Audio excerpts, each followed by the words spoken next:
Hi friends, good evening. How are you?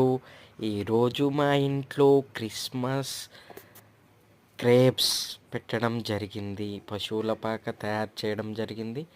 ఎంత ముద్దుగా ఉన్నాడో బాలయ్య, చూడండి ఎంత మంచిగా రెడీ చేసిందో మా madam.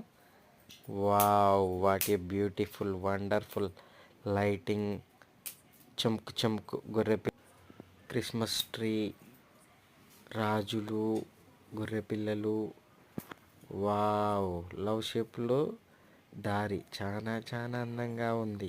Wow, what a beautiful miracle, excellent, చాలా చాలా బాగుంది. అందరూ లైక్ చేయండి, సేవ్ చేసుకోండి, షేర్ చేయండి, సబ్స్క్రైబ్ చేసుకోండి ప్లీజ్ ఫ్రెండ్స్. ఎలా ఉంది జీసస్ పశువుల పాక?